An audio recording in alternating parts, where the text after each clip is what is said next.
I found myself thinking about what I learned here the previous days. You were talking about our cells, our body cells, who are listening, because they are consciousness, right? Not just globs of goo. Absolutely. Listening to our mind and working accordingly. Listening is an interesting word. We would say consciousness, who is vibration, who feels vibrational relationship with other vibrations, your mind being one of them. And your mind, and in other words, when you think a thought, you offer a vibration that is emphatically influential to the vibration of your body. But your body isn't listening and rejecting. Your body is just in the proximity of it and benefiting by the vibration or not, being lifted and buoyed by it, by being allowed by it, or being hindered by it. That's the best way of saying it. And so rather than listening, let's use the word, my cells are vibrational consciousness who are being affected by the tuning of the vibration of my mind. Okay. So here's my question. It is on a practical level, and it might seem to some people here a little bit far out. And this is about... Nothing here is far out. Okay. And this is, are we able, or will we be able in this lifetime to recreate parts of our bodies, regrow parts of our bodies if we lost them to amputation? The potential is there now. And cellularly, it is understood. Your cells are replicating themselves again and again and again. Mm-hmm. But you have to understand the cell. This is really good. How much... Let's contemplate this from a cell's point of view for a moment. Isn't it interesting that from that little glob of goo in the petri dish, well, you didn't all start out in the petri dish, but it makes a good picture. From that little gooey beginning, part of that goo knew how to be an eyeball, and part of that goo knew how to be a hair follicle. In other words, and part of it knew how to be this organ or that organ. In other words, the intelligence of the cell is incredible. So now, let's contemplate. Ooh, this is so good. Do you think that there are eyeball cells and fingernail cells and heart cells? Or do you think there are cooperative cells who can align to the bigger image that's being projected by more powerful consciousness? Absolutely, yes. So, what is that more powerful consciousness?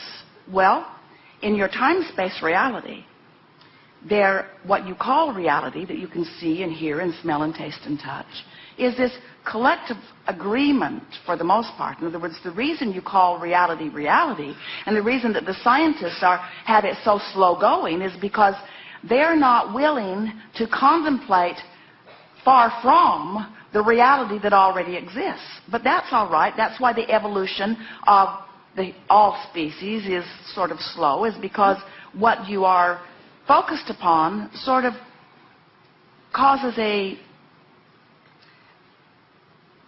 cementing of your expectation, so that it continues to be the same. And so we've been saying for a long time that people don't grow new arms or extra sets of... Esther would if she could. She would like at least 2 more arms frequently. It would be very handy. Yes. A baby was born not long ago with 3 arms, and they amputated one, and Esther said, "No, no." But the reason that people aren't doing it is simply because it is not believed to be possible. So that broader mind is hindering the potential or not encouraging the potential. That's right. So there is this broadest of minds, which is the whole of you that existed in the non-physical before you came forth into this body, that was projecting this very powerful intention that the cells of your body, even while they were forming in the womb of your mother, were learning much of their behavior from the non-physical, yes, but the intention or belief or understanding of the mother. And that's all just fine. In fact, it's really wonderful, because it's nice to have this nest in which to be born. But very soon after that, we would like you to accept your autonomy and accept that you have the ability to think thoughts, and you have the ability to guide the cells of your body as you would like them to understand. So if you intend to be taller, you can be. Jerry and Esther have a dear friend who works at a restaurant that they frequent often when they are in California. And Jerry asked him if he meditates. And he said, I didn't, and then I did for a long time, and now I'm not much anymore. Why do you ask? And Jerry said, well, we're working on a meditation CD with Abraham, and I was just curious about that. He is a musician, and he said, you know, it's interesting. I was very short and very pudgy and very unpopular and very turned inward and very unhappy. And my mother came across Seth. And she encouraged me to meditate. He said, I began meditating, which is just simply the process of quieting his mind and giving his cells a reprieve from discordant thought for a while. And then I began visualizing. I began visualizing myself more as I wanted to be. And he said, in the next year, I grew 6 inches, I lost 50 pounds, I became involved in school, I got active in music. In other words, his whole world shifted, because in that process, instead of just being and responding and reacting, he began directing his thought in a way that matched the intentionality that it had launched even before his birth. In other words, he came into alignment and his physical body cooperated. Now, that's easier for people to hear when you're still a child, or even when you're in adolescence. In other words, you accept growth spurts under those conditions because you see them. But we would like you all to accept that there is nothing that you cannot be or do or have.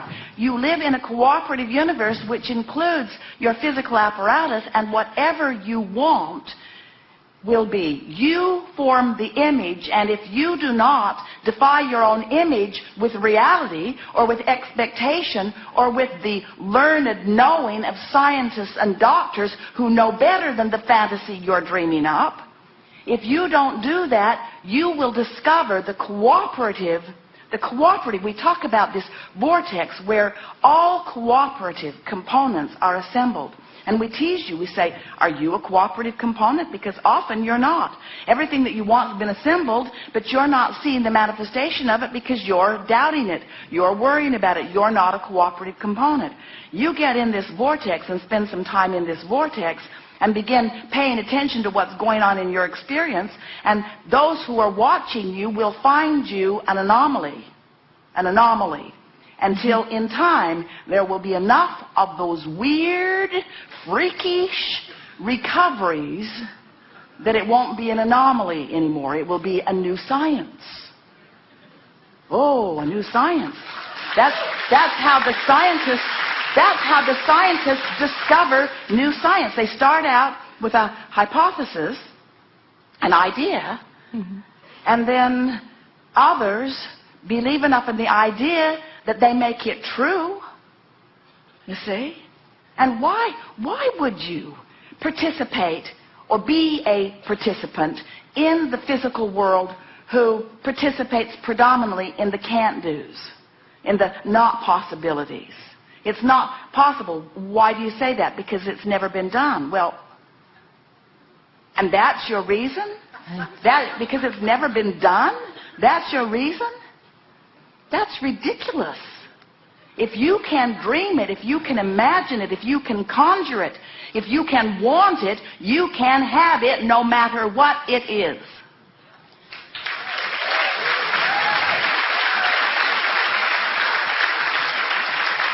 But what limits you, what holds you back, is the very first thing that you said to us when you used the word weird.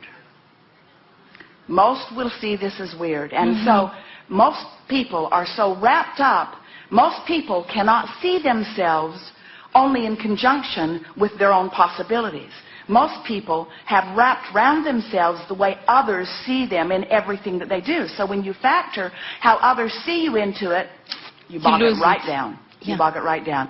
So you have to reach this place where you don't care who gets the credit. You don't care who understands it. You're doing it. You don't even care if it manifests, because if you care that something manifests that hasn't manifested, you've introduced resistance to it. You just have to so enjoy the dreaming process that you dream for the joy of dreaming. And if you dream enough for the joy of dreaming, the manifestations will just follow you around until other people will say, what in the world are you doing? You say, dreaming. Dreaming? Well, how's that possible? And then you say, don't write me, don't email me, don't call me. Because I have a dream that I believe, and I don't want to talk to somebody who doesn't get it. Yes. It's really good. I feel empowered. Thank you very much.